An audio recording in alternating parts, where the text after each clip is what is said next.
All right, so we are now live.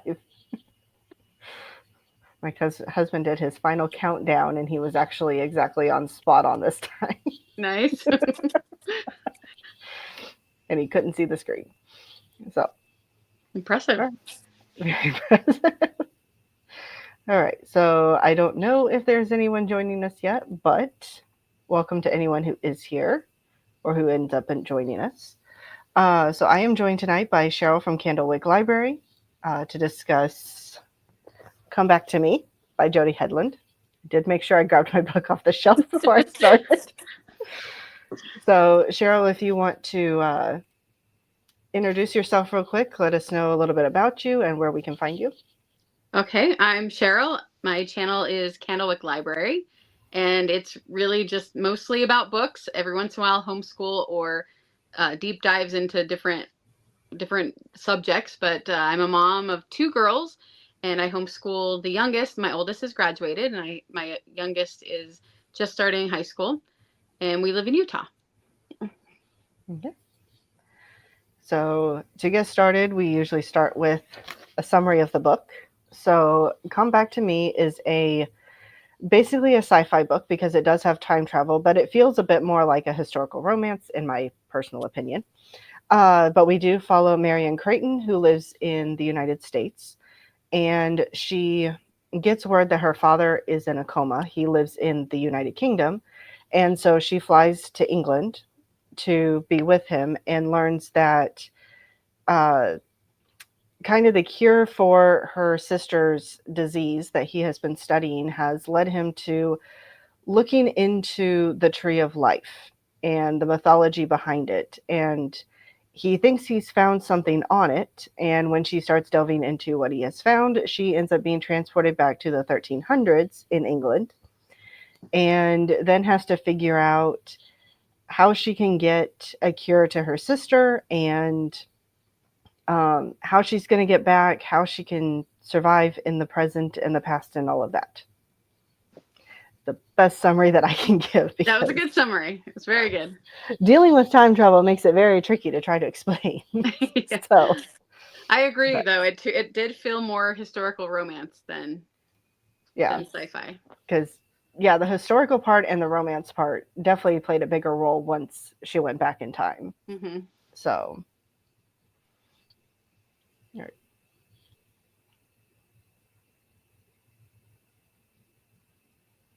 okay, my stuff got moved around because I went, one of my banners is missing. So, we'll start off giving our general non spoilery thoughts. So, anyone who hasn't read the book can still stick around and hear our thoughts on it. But then after this part, we will probably start getting into spoilers. So, Okay. you have been warned. All right. So, do you want to start or do you want me to start? How about you start? Okay. So, overall, I enjoyed the book. The the time travel aspect, there are some things that I still kind of question with it, but I also know time travel is a very tricky thing to try to explore in a book because of the fact that it doesn't exist. But I did really enjoy the historical aspect of it. I thought it was portrayed pretty well, all things considered. I don't know a lot about the 1300s, so I can't say how well, but I felt like it was portrayed fairly well from what I would understand. And for the most part, I liked the romance, especially as it fit into the historical aspect. Okay. It took me a while to get invested, and then I felt like it picked up, and I mostly enjoyed the ending as well. I felt kind of like its purpose was that she was trying to create a Christian version of Outlander, except in England instead of Scotland. Yeah, And so I felt like if it had been a secular book, I would have liked it more. But because it was Christian, I was a little bit bothered by how much lusty thoughts they had toward each other. yeah, I can see that. Because then I felt like it wasn't as far off from Outlander as um and I thought that, I mean, I like the story of Outlander as well. I mean, I've only read the first one, but it was a long time ago, Hmm. but yeah, so I did like the two characters together though. I just was a little bit put off by that Yeah, because I didn't expect it. right. Okay. So we will come back to that. I do have questions that refer back to that. Okay. But since we probably want to go more spoilery in depth on that, I will move on from it before we spoil anybody. So at this point, we probably will get into a lot more of our spoilery thoughts in general. So if you don't want to be spoiled for the book, feel free to leave. We appreciate you being here, but I understand. If you've read the book or aren't worried about being spoiled, feel free to stick around. So the first question I have for this part is, what were your favorite and least favorite parts of the book? Okay. Let's see. Probably my favorite part was, I mean, yeah, this is spoiler, right? So, Yes, okay. yes. Just the fact that she was able to stay in the past, because by the time it got to that part of the story, I was hoping she would. Mhm. And because I liked the fact that he had the sons and that it felt like she really fit into that as a family. So I felt like she would have a lot happier life, even though it was in that time period and things were Yeah. more tumultuous. And then my least favorite was like what I said, just the. Also, there were a few things that didn't get wrapped up, but then I knew, okay, well, if there's a second book that follows other characters, then that's where those will be wrapped up. Yeah. And I can tell you from looking that it does. The second book does follow characters that stay in the present in this book. Okay, So yeah, that's what I thought. yeah, I won't say who in case anybody doesn't want to be spoiled for that part because it is the second book I'm talking about, but it does follow characters from the present. Um, so probably sadly enough, my least favorite part of this book was to some extent the time travel aspect. Okay. There was something about it that I'm like, it just doesn't make sense. Mm-hmm. Even though I understand time travel is made up, but there was still something about the way that she wrote it that I'm like, I don't feel like it quite made sense. Yeah. Um, my favorite part was probably, I try not to go too in depth because, like I said, I have questions on the romance coming up. Okay. But there was an aspect to the romance I did really like, and it was an aspect that I felt like fit with the time. With the fact, especially with the fact that marriage was not viewed as you get married because you're in love with a person. Mm-hmm. I see that a lot in historical romance books where there's so much emphasis on, well, I love this person, so of course I'm going to marry them. And I'm like, that's actually a fairly new concept. That was not a concept in a lot of these earlier times that the books are taking place. And so I appreciated that that wasn't the reason behind it in this book. Yeah, that makes sense. Yeah, the time travel part, yeah, I see where you're going with that because it did feel like, okay, this thing does two different things. Mm-hmm. And then I was a little bit confused when she needed more and how it was Yeah. going to work and how she kept going back and forth. So yeah, there was a little bit less scientific, I don't know, solid Yeah. ideas So, there, I guess. yeah. And that's actually the first question of Okay. the regular questions is, what are your thoughts on the time travel? Okay. So, Well, and like I said, I felt like as soon as she had the little, how do you pronounce it? Is it ampule? ampule, yeah, ampule. Ampule? When I she listened to stuck the her finger. audiobook and I still don't know. I Yeah, think it's ampule. I kept thinking, okay, you know that thing is really old. You have no idea what was really in it or what's in it now or if there could be mold growing in it or whatever, and you just randomly licked it. Yeah. And that took me out of the story quite a bit at the beginning. Yeah, that's definitely gross. All right, so real quick, Bonnie Nicole is here. Hi, Bonnie. It's nice to see you here. So she said, haven't read this book, but joining in at least a bit before I need to help out my kiddos. I understand that, but I do appreciate you being here. I really do.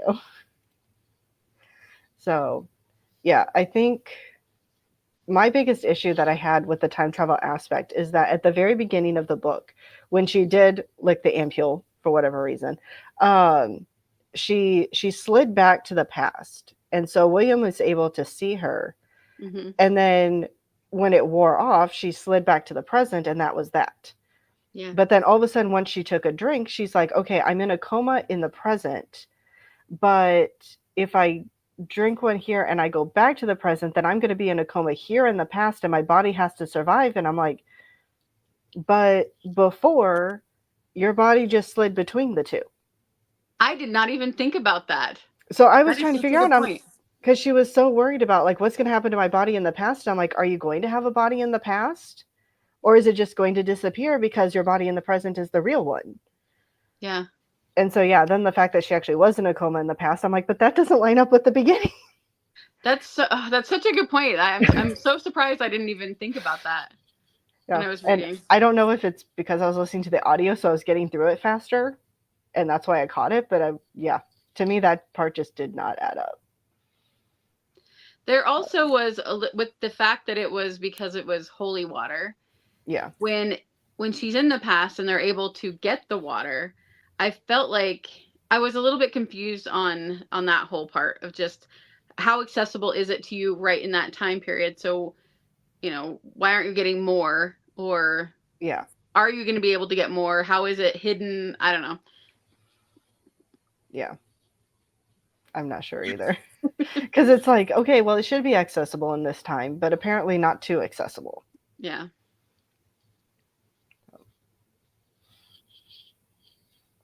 I feel like I had something else come into mind, but it left the station without stopping. Rain is very good at that. Okay, so you kind of touched on this one a little bit, but what did you think about the biblical explanation for healing and time travel? And apparently I can't type because the word travel is misspelled. See, I told you I'm all over the place today. You were thinking of the So, cupboard then. there, apparently. Uh, Um, yeah, I thought it was really interesting. I thought it was an interesting idea. I don't know that I was fully on board with it being that, but yeah. I did think it was interesting. Yeah. I think one of the things, because she talked about it was like if a healthy person drank the water, then they would travel back in time because their body's already healed. And so something else happens instead, is almost kind of what it was. Yeah. And the only thing I can remember thinking at some point after I finished the book was, is any person, because this is a fallen, imperfect world, is any person ever fully healed? Yeah. So, because to me, it's like, unless you drink from the actually, I'm just going to say if you drink the water, I'm not going to try to say that word. If you drink the water and you're fully healed and then you drink from it again immediately after, then I'm like, okay, I can see how maybe that does something. But she just takes a taste of it and supposedly she's already perfectly healthy, so she goes back in time. But I'm like, is any person ever truly healthy? Yeah, I thought about that too, because there's any given day, there's something that I could drink it and be like, okay, now I don't have to deal with that anymore. Yeah. Oh, this joint hurts today. I mean, I am a lot older than she was, but still. But still. Yeah. There was also a point, it was one of the quotes I actually tabbed. Actually, it looks like the only quote I actually tabbed. But she says, maybe that's why God had placed the angel at the Garden of Eden, to keep people away from the tree of life. Not to protect them from having something good, but protect them from something that had the potential to ultimately destroy the world. And the only thing I could think of is, it tells us in Genesis that it's because of the tree of life that he kicked them out of the garden. Yeah. So that they wouldn't live forever as fallen beings. Yeah. And so, yeah, that was the hard part that I had, because I'm like, even if it's a seed from the tree of life, would it have the same, I realized in this book she had that it, heals the body or it can send you back in time. But it's like, would it have the same effect as the tree of life itself if it came from the tree of life? Yeah. Would it technically grant immortality, which... And why would God have allowed that to happen if he didn't want it to have happened to begin with? Yeah. It's like, if he blocked off the garden, he would have blocked off the river too. Yeah. Very likely. So it was an interesting idea. And there was definitely somewhere I could see, okay, yeah, so when the flood happened, then the seeds spread further, and everything. Like when I was first reading, it was an interesting idea, but after a while I'm like, but I feel like this would cause far more problems than it would fix. Yeah. So yeah, I just had to suspend disbelief with it. I was like, I don't know, okay, I have some questions, but I'll just go with it. Yeah. Yeah, I definitely got much more invested in the historical aspect of the book than the sci-fi aspect. Yeah. So, right. So any more thoughts on that one, or? Don't know if your mic cut out again. Did it? Oh, okay. Oh, I can hear you now. Okay. I did not hear the answer, so I'm like, oh no. All right. So next question then. What are your thoughts on William and Marion's relationship / romance? Okay, so like I And I said know you've talked before, about the less a lot. there's that. I also felt like that was really fast. Yeah. They went from 0 to 100 in a few days. Yeah. And I guess what was happening, the circumstances they were going through, added to that with the drama and life threatening and all that. But it Yeah. did feel very fast. Yeah. I think that's probably one of the reasons why I don't read a lot of romance books in general, Yeah. is because the romance happens far too fast for my taste. Yeah. So, and yeah, like, and that was the hard part, is I was like, they really are thinking about him, especially towards her, thinking way too much about how physically attracted he is to her for my Yeah. liking. Yeah. But I'm like, this happens so many times, I feel like, in romance, which is the other reason I don't like romance books, because it's like we have to focus on the physical attraction to get past the, well, I shouldn't like them or I don't want to like them. Yeah. But I keep feeling physically attracted, so eventually it turns into, I love this person. Yeah. And at the beginning of the book, unless I'm remembering this wrong, it feels like that she talked so much about how her sister was the pretty one, Mm-hmm. and that she wasn't. And then Yeah. all of a sudden we're in the past, and it's like she's the most beautiful person that's ever walked the earth. Yeah. So I'm like, well, maybe that's just the way he sees her, but Yeah. or the it way could be she saw she sees herself. Yeah. But Yeah. Because we do have a tendency to look down on ourselves regardless of how we look. yeah. But yeah, sometimes you wonder, it's like, can you really not see that you're as pretty as your sister or whatever? Yeah. Bonnie says, too fast romances are really annoying and awkward for me too. Yeah. At least we're not the only ones. So, yeah, I didn't really necessarily, I guess, think about the speed of it at the time. And yeah, maybe it was because there's so much going on and they were actually trying to get to know each other. Mm-hmm. So that part felt a little bit more genuine to me. But yeah, like, we have to get stuck on physical attraction because we have to have something to show the reader that, yes, see, they're attracted to each other early on. So of course they're going to fall in love. Yeah. It's like, you can be physically attracted to somebody and then find out they're a horrible person. So yeah. Or you know, boring, or or something. you Yeah. just don't get along. They're not right for you. Yeah. So yeah. Like I said, I did appreciate the fact that when they got married, and he was basically, he decided, yes, okay, I'm going to go ahead and marry her. Mm-hmm. She doesn't understand because she's like, we barely even know each other. He's like, so? Yeah. Because in his mind, in the 1300s, it's like, you marry somebody because this is a good opportunity, or it's a good match for political reasons, economic reasons, whatever. Yes. Love doesn't typically play a factor. And so he's like, I really haven't wanted to get remarried, but I'm attracted to this woman, so that's good enough reason for me to remarry. And the situation of having it be hoping to help with the uprisings and stuff. Yeah. And also, obviously, the fact that back then women didn't have much say in it. Yeah. He decided he was going to marry her, and that was that. So, yeah. But I did appreciate that, because I'm like, no, we don't like it today, but that's how it was back then. So I appreciate it that it was at least portrayed that way. Yeah, and I did like that, even though I felt like we were in their heads a little bit too much about that stuff, that when she said, hey, I need to wait, that he was okay with it. Yeah. I mean, he got angry at first, but then it was like, okay. Yeah. I liked that, at least, that it wasn't like it didn't seem like there was as much tension as I expected there to be from him. Yeah. Which, that was probably the one aspect where I'm like, okay, we're definitely being nicer to a modern day audience, because I don't feel like most people back then would have, most guys back then would have gone, yeah, okay, I'll give you a few more dates. So then, no, you're my wife. Yeah. Get in bed. Yeah. So, which again, we don't like, but unfortunately, it's how it was back then. Yeah. But yeah, I think she was probably like, that might be a little bit too far for modern day readers. So we're just not going to put a modern day person in that position. Yeah. Hard to root for him after that, if that happened. It would be. So, like, we want you to like this guy, so we're not going to do that. So, okay. Anything else on their relationship? I think I've said all of it. Okay. It's one of those, I'm like, I feel like we're flying through the questions, but sometimes there's only so much to say. All right.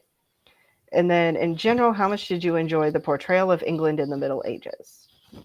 I thought it was pretty good. I I mean, it wasn't super in depth, but I felt like she covered a lot of the normal things that would have been happening at that time. I loved that it was at Canterbury in Canterbury Cathedral because I stayed the night on the cathedral grounds. They have a Ooh, little annex on the grounds of like in the gates, and my mom and I stayed there so we could walk around the those grounds, and I loved it so much there. So I could really see it as I was reading it, and I felt like she did a good job with that. okay. Um, Yeah, I haven't yeah, been there, so I got nothing. I thought that that was pretty good description too of the different places that they went to. Yeah. Um, like you, I've also only read the first Outlander book. Yeah. I definitely think Outlander was a lot more descriptive of what Hmm. life in that time was like. Yeah. Um, but for this book, clearly there were some things where she's like, I want to give you an idea, but I don't want to go too in depth Yeah. or give too much detail because it can get brutal. Um, so I did appreciate what she showed, especially like with the nuns at the very beginning, Hmm. because I'm like, I did not know it was a thing to send a woman with a dowry and, okay, here's the abbey's money so that she can become a nun. Yeah. And then the fact that they were furious with her and basically thought she was being a terrible, I don't know what the people who aren't a nun but are studying to be, I can't remember what they're Yeah. called. Um, but, basically you're being a terrible person because you're not doing what you came here to do, Trying to uh, steal the money back. trying to steal the money back. And I was like, I did not expect the whipping to come of that, but I Yeah, I guess didn't on one either. hand, I'm not really surprised. So That was one thing that I was like, does that really have happened? But it probably would have. it probably did. That's the sad part. Yeah. I'm like, I would not have expected that from a group of nuns at an abbey, but Yeah. I guess if you wanted them to stay in line. Yeah. And I don't know enough about nuns at that time to Mm-mm, have any idea if that was something. no. And I agree with you though. That was another thing I thought reading it is I felt like that I feel like Outlander definitely they had similar feels, but that was more in depth in the history, but also the characters and story too, and Yeah. the way it worked. So yeah, I definitely think she could have been more descriptive and gone more in depth. Yeah. It's one of those books where it's like, it does have its good points, but not as in depth as some other books that I read. Yeah. So, and I get that with a lot of different books, and unfortunately, Christian fiction is a very common one Hmm. to get that from. So I don't know if Christian authors are just afraid to go too in depth and lose too many readers, or what the reasoning is. All right, looks like Bonnie is leaving. Well, have a good night, Bonnie. Thank you for Yeah. joining Thanks for us. coming. Um, but yeah, so like for the amount of in depth that she seemed to want to go, it seemed, again, I don't know much about the 1300s, but it seemed like there was at least a good possibility that a fair amount of it was historically accurate. Yeah. Because yeah, obviously she probably did research into that uprising that she covered and all of that, and that was bad enough. So, but there's part of me that always wants more, but then there's other people who are like, nope, that was gritty enough for me. So Yeah.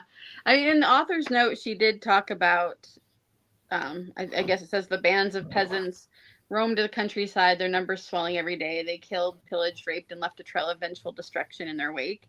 They really did attack Canterbury, searching for the archbishop, and that Wat Tyler and John Ball were the real guys in charge of it. So yeah, so she obviously did research that place in time and wrote about it. But yeah, you're right. I think that might have a lot to do with it. Is that a yeah, lot of people that are reading Christian books in particular probably are wanting it to be less war yeah, and all that. So yeah, because that's probably the main thing I noticed with Christian fiction is that it's usually a lot less gritty yeah, than what you get in a lot of secular fiction. So, yeah, and normally I read the author's note. This is what I get for listening to the audiobook. I didn't go back and read anything at the end. So, okay. And then I had one random question because I'm curious about your thoughts. By okay. the end of the book, do you feel like you can trust Harrison? So that was her dad's friend. Well, I did not think I could the whole book. Yeah, Like I I was agree. the first was it Jasper? Was that the guy that liked her? Yeah, Okay, yeah, from that the was the guy she second worked with. the second he was introduced, I was like, this guy's a bad guy. Because why else would he be wanting to or be willing to travel across the world with you for no reason? And That's then true. when she called him and told him she was at the bank and then she got accosted, I was like, okay, Hmm. yeah, I was right about him. But I thought he was in cahoots with Harrison. Yeah, So at the end, when she kept talking about Harrison and Ellen, then I thought, okay, maybe Harrison is good, but I'm not sure. yeah, I'm I'm still not on the sure fence with either. him. Yeah, and I was the slow one. I didn't suspect Jasper until um, she was leaving the bank because I'm like, the chances that she tells Jasper she's there and then leaves and immediately gets Yeah, attacked, yeah, that's a little too much of a coincidence. So that yeah. was the point where I started suspecting him. Um, but yeah, Harrison early on, I started suspecting him. And she questioned it at one point, but then when he rescued her and took her back to his place, then it was like, okay, I guess I can trust him. But I'm like, he hasn't proved himself. How did he know that you were at the bank? Exactly. I was like, okay, that was convenient that he was there to rescue you at the Yeah, right time and then find out what you had yeah, that you didn't give to the other guy. yeah. And Because I'm pretty sure she didn't. She just said that she was going to go run an errand. I'm pretty sure she did not tell him where she was going yeah. purposely. So yeah, And I'm with like, him being in the wheelchair, I thought maybe he was going to try to steal it for himself. mm-hmm, But yeah, I'm just not, yeah, I'm not sure. By the end, yeah, I thought I probably was wrong about him, but I don't know. yeah. It's like, but then she comes back to the present, then she goes back to the past, and we wrap up and we're done. And I'm like, so I still don't know. Yeah, that was one of So the things I was wondering about him and Jasper. I was wondering what's going to happen with that whole situation. yeah, which I was like, yeah, the whole thing with Jasper kind of got finished up pretty quick because Yeah, it's like, oh, you can't trust him, and then he's gone. yeah. Like, wow, he gave up on that real quick. Like, we're not even gonna try to pretend. Especially with something like this, Yeah, yeah, that big of a secret, definitely right. would be a little bit more dangerous. Yeah. So, and I mean, it is possible that Harrison does like Ellen. Going back to what you said earlier, um, but it's still one of those. I'm like, just because he likes Ellen doesn't mean he's a good person, or Yeah, doesn't mean he's wanting the information for the right reasons. So, yeah. and I kind of know how the second book starts. And I Okay, don't know if that gives us any clue as to whether Harrison is trustworthy or not. So, but interesting. um, I'm kind of afraid to give away spoilers on that one. So we can talk after the live stream. So I don't want to feel like I'm giving away spoilers on a second book. So, did you have any other questions that you wanted to ask or anything that you wanted to talk about? One thing I was wondering about her dad. I don't know if I missed something, but I was surprised that he died. I was too. And I was wondering if there was something I missed that you picked up on of why he died all of a sudden. Like, did he I don't die know. in the past and then his body wasn't strong enough? Or I don't know. Like, I Yeah, wasn't sure if there was anything to that. that's my understanding that at least that was her hypothesis that Hmm. somehow he died in the past, and so because his body died in the past, his body died in the present. Um, And does because that mean that she stays in a coma in the future forever? I don't know. that's that's one of the things I really wanted. That I shall get to that, I guess, in a second. But that's actually one of the things I'm curious if they cover in the second book is does she still have a body in the present or not? Yeah. Um, but yeah, I was really hoping her dad would wake up at some point and we would at least get something from him, even if he did eventually die. I Yeah. was hoping we would get something from him. I Um, assumed that she was going to run into him in the past and yeah. that he had chosen to stay there somehow, or like she did, or that. Hmm. So like if it's save him from dying in the past, once he got once her timeline and his timeline caught up, basically, was my understanding. Yeah. Although I will say, it dawned on me at some point early on in the book that I don't know what it was about with the way that and saw her dad more as like a 3D or Harrison or Jasper. Yeah. There was one point in the audiobook where I think it came back to the present. It said something about Ellen, and I'm like, wait, who's Ellen? Like, I think I told you before the live stream, at one point I actually thought it was one of the nuns in the past, and then went, wait, we're not in the past. Yeah. So. Yeah, there was one time when I read Marion and I was thinking it was her sister. And then I had to stop and I had to look at the back of the book. And I was like, okay, yes, Marion is the main girl.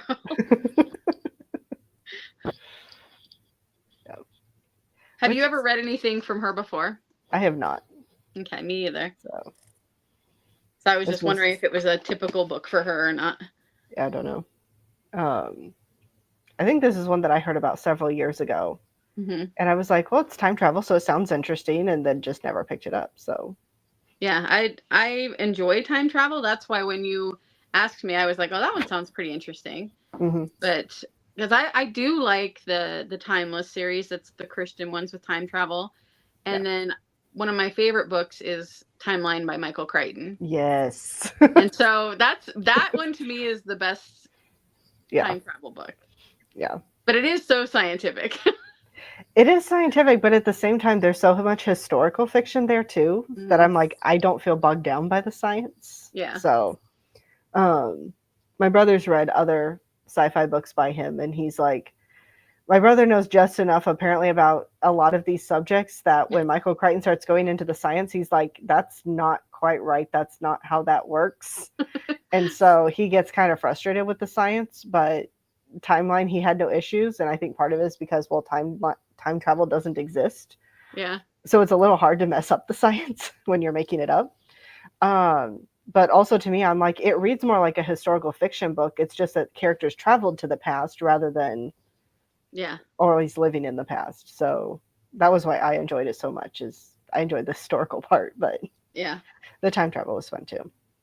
And I haven't started the Timeless series yet. I might one of these days. But the books also come out so fast, I'm like, I couldn't keep up anyway. I don't know how. It seems like so many of the Christian writers do that, where they're coming out with 2 books a year. So I know that Jamie Jo Wright does that, I think. Yeah. And then there's a bunch of them that I don't read that I see people talk about that do that. I'm like, the Timeless ones, I've expected them to get worse as they went along because of it, but I don't feel like they have. Yeah. And I do like with her, she always does a really good author's note at the end, explaining every single thing that's real and what's not in the history. And I love that because I always get annoyed when I don't know what's true and what's not. Yeah. But I have no idea how you put out 2 big normal sized books in one year. No. My only guess, and they may not do this, but the only way I could feasibly make it work is if I basically had like 3 or 4 books ready to go to a publisher before the first one got published. Yeah. So then you're just doing. So then it's like, they can just keep coming out and I'll keep writing other books. Yeah. But eventually it'd catch up to me anyway. So I don't know how they do it. Yeah. So. Yeah, I've heard a lot of good things about the books, and some of them have sounded interesting because of their specific time periods. Yeah. But it's one of those where I'm just like, I almost feel like I'm going to get my expectations too high because so many people have praised it. So I'm almost afraid to pick them up. That's what I usually do with hype books too. I'm like, if I'm going to go in with thinking it's the best thing ever, and then I'm going to be disappointed. Yeah. So I wasn't, but again, I did not go in with the high expectations. So. Yeah. Yeah. I've been the same way with Sunrise on the Reaping. I wanted to read it anyway, but then I'm so far behind on getting to it. Everybody else has read it and praised it, and I'm like, uh-oh. It's really good. Yeah. I'm sure it is. And I liked Ballad of Songbirds and Snakes, and a lot of people didn't like that one. So yeah, I liked it too. Yeah. I was surprised at how many people didn't. I was too. Like, I read the first chapter and I went, okay, does it just go downhill from here? And then I kept reading the book and I'm like, okay, I got to see why people didn't like this book because I'm so confused. So. Yeah. So I guess with this, I haven't read a ton of time travel books, I guess. But if I'm comparing it to the Outlander time travel, the time travel, Timeless series, which isn't even scientific, it's just biological. Yeah. Then I felt like it definitely didn't live up to those books for me. Yeah. But I still found it interesting enough. Mm-hmm. like I said, it got better for me as it went along too. Yeah. And I don't think I had any other questions besides what happened to a few characters and all that. Yeah. We still want to know about Harrison. All right. So, do you plan to continue the series? I probably will read the second book. I don't know. I don't think I will rush to do it. Yeah. I feel like it's something where I can wait for a while, and then if I feel like coming back to it, then I would. Yeah. I at least want to try the second one because I'm curious if we do get some answers about Harrison. Mm-hmm. But I think if I get to the end of book 2 and still feel like I don't know about Harrison, I'm probably not going to pick up book 3 because I'm not going to do this for 4 books. And you'll just Google it. Yeah. Just look it up. Is Harrison bad? Yeah. And I looked up characters for the 3rd and 4th books, and I don't even know who they are. So apparently they're characters that we meet in later books. Okay. So I can't even go off of that to go, well, do we know anything by then? Yeah, I guess sometimes I'll read a book and then I immediately, like, I need the sequel right now. I need to find out what happens. And then other times it's just like, okay, well, I might get around to it, but I have too many other things I'm reading right now to feel rushed. And that's definitely the feeling I had. Yeah. Age of Myth was the one where I'm like, nope, I need book 2 now. And I bought the book and it's still sitting on my shelf. Because I got caught up in all the other books I needed to read the next 2 months. And it dawned on me the other day, I'm like, I still haven't picked that up. Why? So, yeah, this one I won't be in as big of a hurry. So, all right. So, final thoughts and star rating. Yeah, I guess my final thoughts. So, like, I think that I've already said the final thoughts with my first thoughts. Just Probably. I thought it was a decent book. I didn't think it was the best thing I'd ever read. And I definitely think there was room for improvement. Maybe there will be in the second book. Yeah. Because sometimes people warm up as they go along. It probably landed at just like a 3 for me. Okay. Yeah. I definitely like the historical part more than the present day. The present day did get slow at times. Mm-hmm. I liked a lot of what they explored with the historical timeline. There were things about the romance I liked, things I didn't care for as much. I'm going to guess, because this is the bad part, is I always ask for star ratings at the end, but I never rate the book until we've done the live stream. Yeah. Because I don't want to put up a rating and have people go, well, I already know her thoughts. I don't have to watch the live stream. Yeah. So I'm guessing I'm probably going to land around a 3.5. Okay. So 3.5. It was good. I enjoyed it, but wasn't a new favorite, unfortunately. Yeah. So. Yeah, so I think it's pretty similar then, the idea for it. I love the cover. I do too. It's just one of those, it's like I wanted a little bit more from it than I got. Yeah. So. Yeah, I hope she goes, in the rest of the series, I hope it does go deeper into the different characters, but also the history. I hope we see the past again, not just the future. Yeah. And I think we will, but okay. Don't quote me on that. I'm assuming so because it's like the series is called Waters of Time. So I'm like, I feel like you have to have a historical aspect in that regard, but we'll see. Or time travel aspect. When did this book come out? Was it pretty recent? 2021. Okay. I was going to guess 2017. I was off by a few years. I was just wondering if we will see an uptick in time travel books because of how well the timeless books have done. Yeah, I'm guessing we're going to see a lot more of it in the Christian fiction. Yeah. I just hope they're good too. Yeah. All right. So anything else or yeah, I think we covered it. Okay. Yeah, thanks. Unfortunately, it was a fairly short book, so there's only so much to talk about. Yeah. So, all right. So, next month's book is going to be Enhanced by Candace Cade. This is a YA Christian dystopian. Best I understand is this is a world where a lot of people have their genetics enhanced, so they are faster, stronger, whatever. But our main character, if I'm remembering correctly, is not enhanced, and I believe they're wanting her genes for something. I always feel like I'm probably mixing this up with another book where it's like, is she supposed to hide? Okay, it says she's forced to conceal her genetic roots. So she's supposed to hide that she is a natural and not an enhanced. Wow. So how do I know about it? This is what happens when you look up a lot of different books and you don't remember synopses very well. Yeah. So, but yeah, it's by Enclave, and all of their books always sound good. So I had to get one of their books on here at some point. Yeah, that sounds interesting. And my co-host for that one will be Kelly from Bookish Kelly. So fun. that should be a very entertaining discussion. Yeah. So, all right. So thank you all for joining us. For those of you who are here and anyone watching the replay, if you read the book, let us know what you thought about it, and we will see you next month. All right.